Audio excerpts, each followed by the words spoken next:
our next panel session and focusing on football's broader role as a catalyst for change.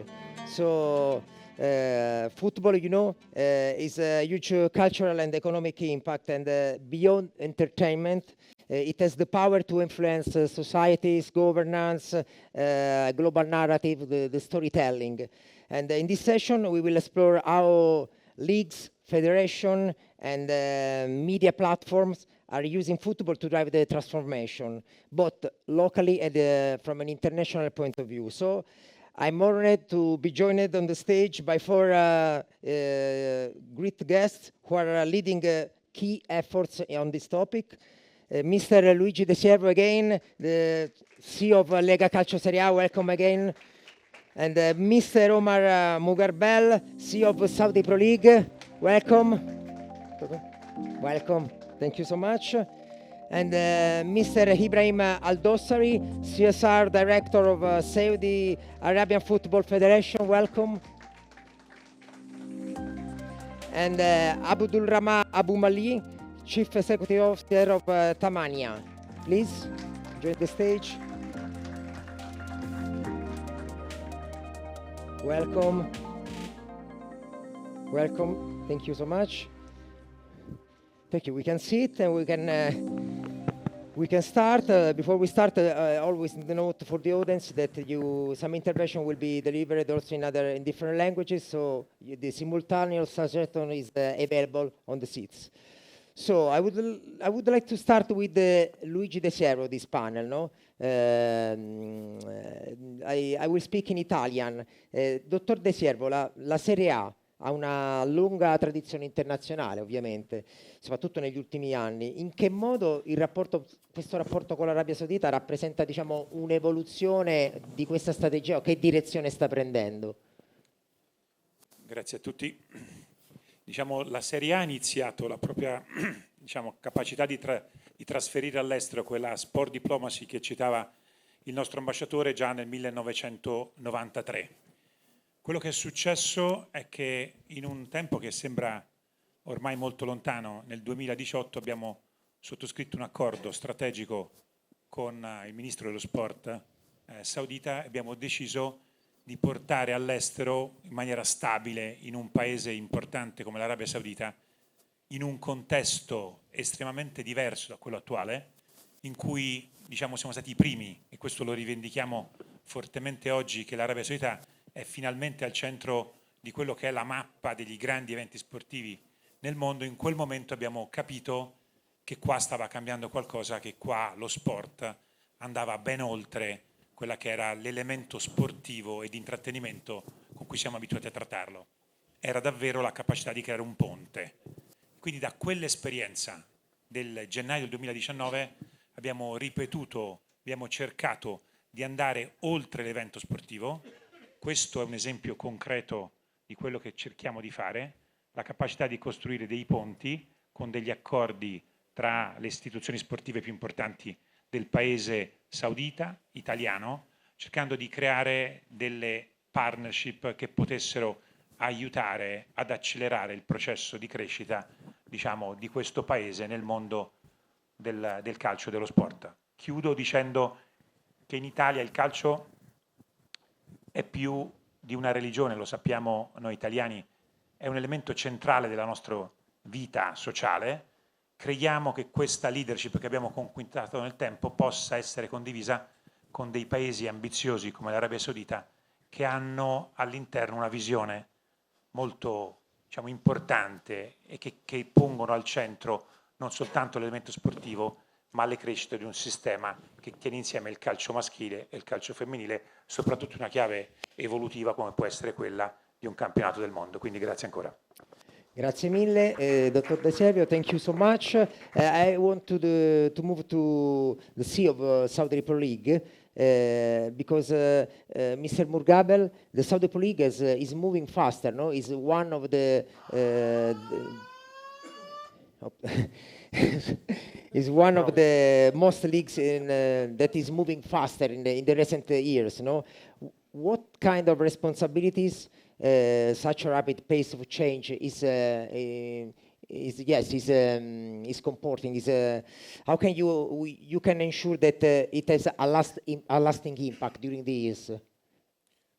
First, I just want to re-welcome everybody to Saudi Arabia. It's a pleasure to see old friends and those that have come to Saudi for the first time. Welcome to our beautiful country.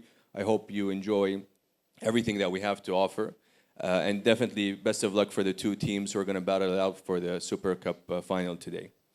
I think as a league, we have massive responsibilities that has to do with developing the game. But I'd like to probably split that question into two parts. The first part is, how do we balance between growth and governance and pace and sustainability? And the way that we've approached it from day one is that we have a very unique starting point, not like any other league in the world, but we want to make it a point where we actually learn from other leagues, best practices in our discussions with Serie A and other leagues as well, where we constantly capture what are the best practices, what are the shared challenges, what are the opportunities that we can learn from other leagues, taking that, understanding how do we mirror that with our own set of challenges, and then embedding best practices in the best way possible to ensure that we're building the foundation for the future. The second part is really about purpose. Why are we doing what we're doing today?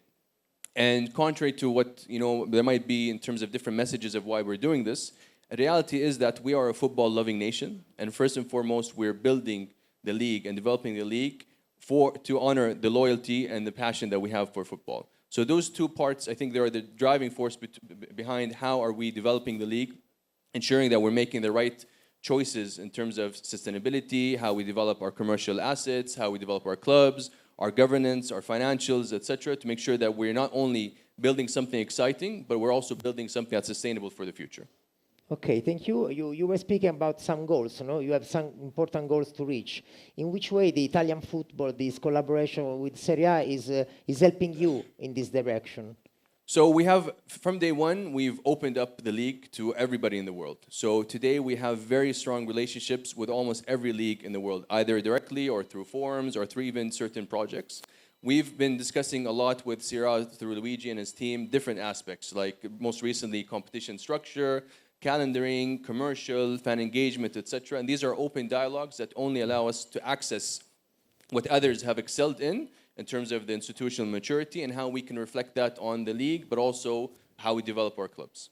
Thank you so much. And you were speaking before about sustainability. I would like to speak with Mr. Aldòssary, the CSR director of Saudi Arabian Football Federation. Mr. Aldòssary, from a federation perspective, how can football accelerate the social and the structural change? السلام عليكم ورحمة الله وبركاته. اسمحوا لي جميعا أن أتحدث باللغة العربية if you allow me to speak in Arabic. اليوم نرحب بكم أكيد في المملكة العربية السعودية، واليوم المملكة العربية السعودية دائما تستقبل العالم. السوبر الإيطالي حدث مهم جدا ونسعد باستضافته بلا شك. كرة القدم بلا شك هي وسيلة للتغيير وهي قوة ناعمة.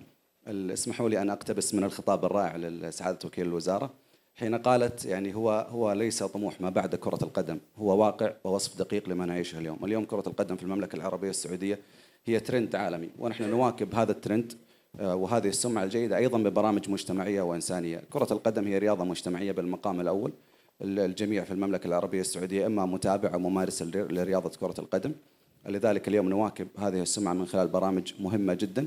الوسيلة والأساس الأول للتغيير هو الاعتماد على الأندية. الأندية لديها اليوم انتشار جغرافي كبير جدا في المملكة، هي الوسيلة الصحيحة للوصول إلى المجتمع، لأن النادي هو دائما جزء ثقافي واجتماعي من المجتمع نفسه. اليوم حتى في حوكمتنا مع الأندية لدينا محور مهم جدا للمسؤولية المجتمعية. مطلوب من كل نادي تقريبا تقديم 3 مبادرات كل ربع وعدد ساعات تطوعية مهمة جدا. الأندية الخاصة تقدم 6 مبادرات. هي موجودة بطبيعتنا تنفيذ هذه المبادرات المجتمعية والإنسانية ودمج المجتمع في كافة البرامج التي تقام في المملكة، ولكن اليوم نحن نسعى لنقلها إلى صورة احترافية والعمل الاحترافي، وهو ما تم بالفعل. اليوم نسعى من خلال الأندية لتنفيذ مبادرات تهدف إلى تحقيق أهداف التنمية المستدامة، وكذلك أن تكون هذه البرامج مستدامة بشكل جدا ممتاز ويتوافق مع رؤية المملكة. اليوم في رؤية المملكة نحن وطن طموح. الوطن الطموح المواطن فيه دائما هو المسؤول، لذلك المواطن هو الجزء الأساسي، هو المكون الأساسي لهذا المجتمع. لذلك اليوم المواطن نصل له من خلال هذه الأندية، ونحدث التغيير في المجتمعات من خلال الأندية، وحتى من خلال الاتحاد السعودي من خلال البرامج التي تقام اليوم في المدارس والمجتمعات. كذلك اليوم نعمل حتى خارج المملكة، نحدث التغيير أيضا حتى خارج المملكة من خلال برامج دولية وشراكات مهمة جدا مع مثلا مركز الملك سلمان للإغاثة والأعمال الإنسانية الذي هو الذراع الإنساني للمملكة في الخارج، وعدد من المنظمات والاتحادات الخارجية. على سبيل المثال عملنا في بنغلاديش، في مخيمات كذلك اللاجئين السوريين في الأردن، وصلنا إلى بوتسوانا، موريتانيا، غامبيا، عدد من الدول، وكان هدفنا إقامة مبادرات مستدامة تهدف إلى دعم المجتمعات أينما كانت، ليس فقط حتى المجتمع المحلي.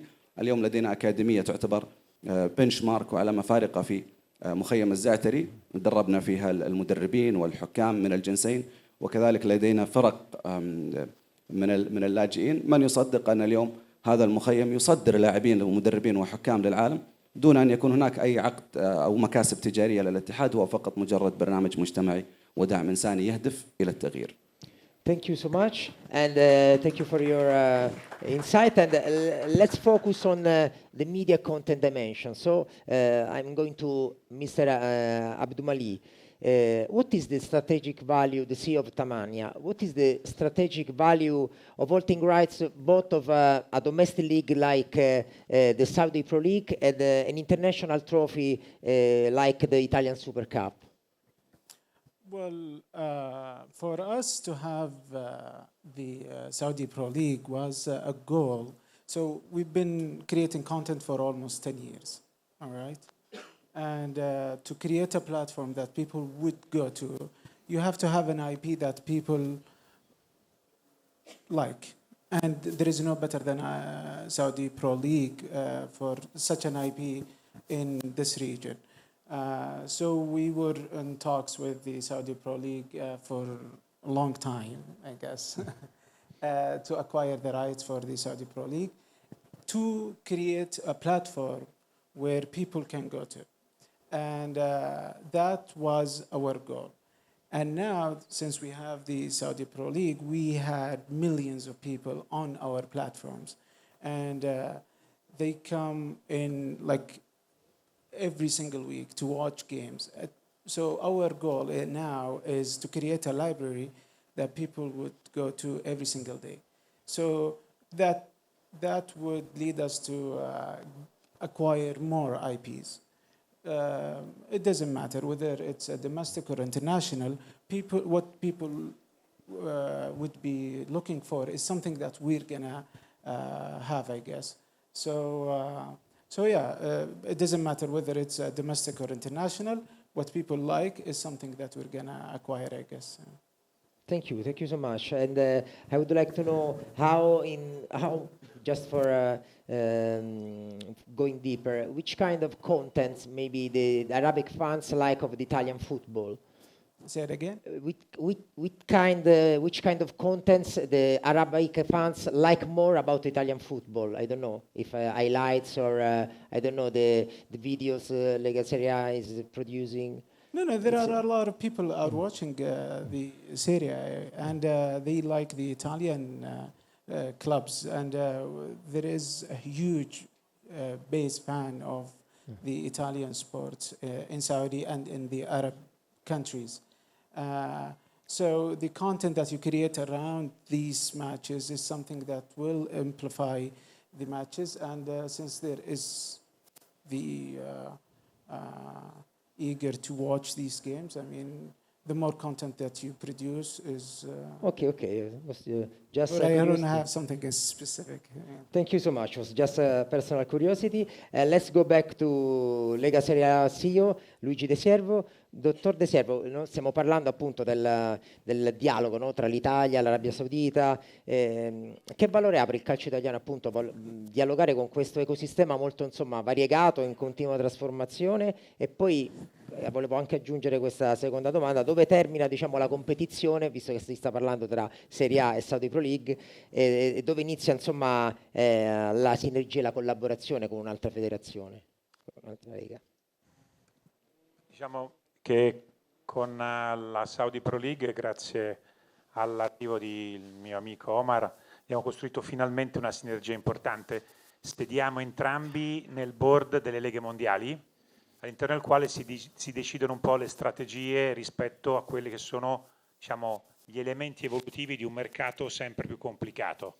In questo contesto estremamente difficile per il futuro per le leghe nazionali, perché come sapete le istituzioni che ci governano, che sono diciamo, la FIFA evidentemente che governa sul mondo, l'AFC per quanto riguarda la Confederazione Asiatica e la UEFA per quanto riguarda la Confederazione Europea, hanno tutte negli ultimi 20 anni sviluppato maggiormente la propria capacità, oltre che regolatoria, ma di organizzazione di competizioni per club. Quindi creando dei prodotti che sono purtroppo per tutti alternativi per i broadcaster che decidono di volta in volta di comprare gli uni o gli altri. Difficilmente il budget non cresce, la torta è la stessa e quindi il futuro delle leghe nazionali è molto, diciamo, complesso. La discussione è qui con Omar e con la Saudi Pro League abbiamo trovato, come dire, una sintonia di approccio, che non è un approccio violento, è un approccio di dialogo con le istituzioni del calcio. Stiamo cercando di far crescere la sensibilità delle grandi istituzioni per cercare di rispettare maggiormente quello che è il futuro delle leghe domestiche, perché senza leghe domestiche evidentemente tutto il sistema si indebolisce. Quindi da questo punto di vista quello che posso dire è che con la Saudi Pro League oggi abbiamo un rapporto eccellente a livello strategico e politico, il contesto è complicato, ma cerchiamo di lavorare insieme per proporre delle soluzioni, diciamo così, positive per il sistema.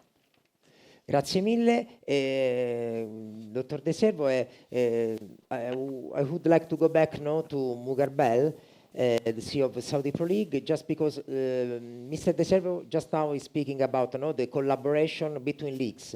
So I think will be the next phase of football evolution probably. And so what could that look like in practice? How do you see this in the next years? So I think football organically brings people together. You know, everybody shares a passion. It's a topic of conversation, news, social, etc. So it's very natural that those bodies that are actually working in football are actually interconnected. Maybe more so, like Luigi was alluding to, if I understood your Italian, is that we need to do it on a more strategic basis. So probably in the past, it was more about sharing knowledge, sharing understandings, etc. Now there's a lot of, let's say, avenues for us to collaborate on a strategic level for the betterment of football. And that could be in the lens of how we work with club development. How do we raise the standards within our clubs? How do we improve our media and broadcasting production, media deals? How do we collaborate with other broadcasters to bring, you know, a total football product?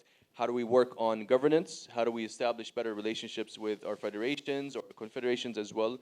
So there's many avenues today that exist, or either we're talking about it or we want to put the framework of how we govern football as a whole and collaborate on a global scale.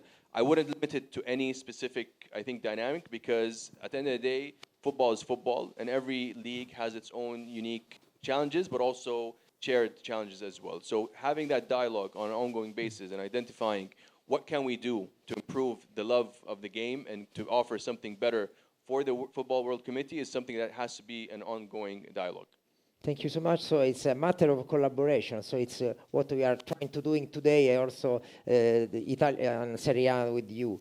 And I would like to go back to Mr. Aldòssary.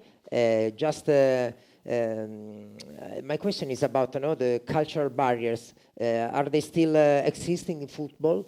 And if so, how is the federation addressing them? طيب، شكرا جزيلا على هذا السؤال. الحقيقة أن التحدي الذي نواجه في المملكة هو حتى تحدي إيجابي. فعلى سبيل المثال اليوم نحن نحوكم العمل، حتى العمل المجتمعي والعمل التطوعي والعمل الإنساني من خلال الرياضة، من خلال كرة القدم. فعلى سبيل المثال المتطوعين مثلا عندما يشاركون في البرامج الرياضية، مدة الشفت الواحد تكون 5 ساعات. التحدي الذي نواجه أن المتطوع يريد أن يبقى لمدة أطول من ذلك، فهذا هو التحدي الإيجابي الذي نواجه في المملكة. التحدي الآخر أن هذا العمل دائما هو ثقافة لدينا في المملكة.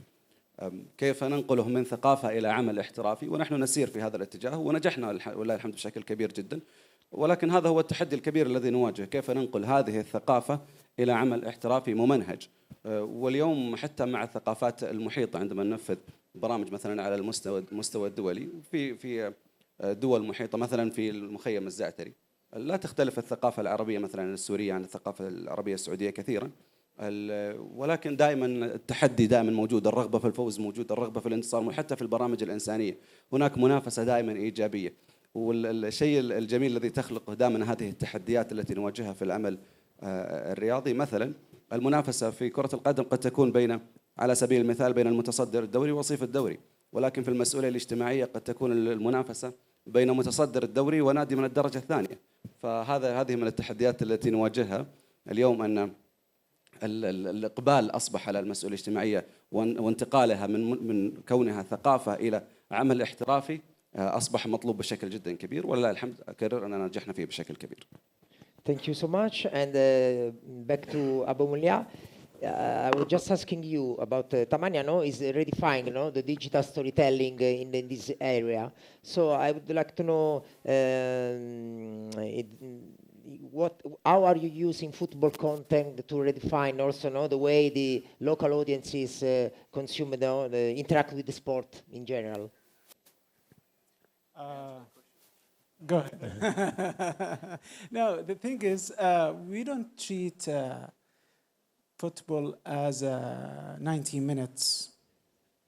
We treat it as a story, I guess, where matches are the peak, and the real product is the narrative before and after the game. And we know we started as a storytelling company. We define us as a content creator company or content creation company. So we know the power of story. What people care about is a story you tell them, and the more stories you tell, the more audience will engage with the game. And that's our goal, to create stories around the league and around the games that we have, to get more audience, more engagement, and that will benefit all of the stakeholders in this ecosystem. Thank you so much. And so we can close our panel just because you were speaking, we all are speaking about the storytelling of Calcio, and the Serie is working a lot of this since a lot of years, because they created in Lisbon in Italy a huge place where they produce a lot of content. So I know that Dr. De Siervo is going to speak about this and to launch also the final video. Sì. 30 secondi solo per ringraziare Thmanyah, perché Thmanyah è davvero un'eccellenza assoluta in quello che è lo storytelling. È un po', come dire, un fiore nel deserto, perché, come dire, purtroppo troppi broadcaster, come dire, trasmettono il calcio concentrandosi soltanto sui 90 minuti di gioco, mentre noi condividiamo questa visione, questa strategia, e credo che la collaborazione che è iniziata con l'occasione della Supercoppa sia l'inizio di un percorso che mi auguro possa essere duraturo nel tempo, perché ci piace questo approccio strategico di un gruppo, di una piattaforma digitale di nuova generazione che davvero sta rompendo un po' col modo di raccontare lo sport e il calcio in particolare. Quindi ringrazio loro per la fiducia e chiudo con un video che racconta quello che è un po' l'essenza del nostro lavoro. Noi siamo arrivati in una Lega che organizzava un campionato di calcio, più competizioni. L'abbiamo trasformata in una media company, cercando di avere sempre in testa quel concetto di storytelling che bene è stato espresso poco fa. Quello che vorrei che fosse chiaro a tutti è che stiamo trasformando l'azienda. Noi vendevamo sostanzialmente il diritto in passato di riprendere l'evento alle televisioni.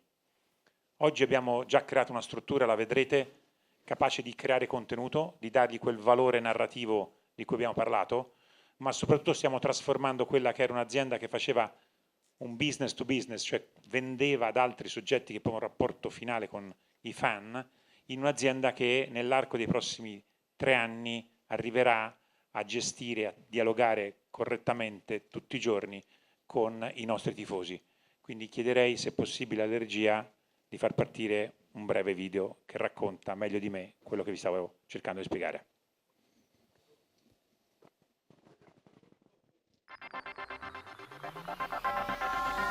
As of 2021, Serie A became the first sports league in the world to establish a fully fledged media company capable of managing all production and editorial activities required for its broadcasts. Operating through the International Broadcasting Centre in Radisson, the company oversees the production of all 424 matches, which are then distributed across Italy and internationally by more than 70 television networks and OTT platforms, covering the Serie A Championship, Coppa Italia and the Italian Super Cup. The International Broadcasting Centre spans 2,400 square metres and houses the VAR Centre, repeatedly recognised as the best in the world, a highlights room with 24 workstations, 16 commentary booths supporting Italian, English, Arabic and Spanish commentary, and 2 master control rooms, managing signal contribution from stadiums and global distribution to broadcasters. It also includes a cutting-edge centre for advertising virtualization and regionalized international distribution, a sophisticated station for live TV graphics and the collection of statistical and tracking data, as well as 3 live galleries for the remote production of the Primavera Championship. Serie A independently produces all editorial content, including multilingual match highlights, international market magazines, and award-winning documentaries featured at the International Sports Film and Television Festival. All content also feeds the league's digital platforms, which currently reach nearly 50 million followers across 25 accounts in 8 languages. In 2023, the launch of Radio TV Serie A marked another milestone, allowing the league to engage directly with fans for 18 hours a day. Looking ahead, the league aims to shift from a media company serving broadcasters to one that is directly connected to its audience. This transformation from a B2B to a B2C model reflects a shift from a supply-driven to a demand-driven market, where fans increasingly play a decisive role in shaping the experience.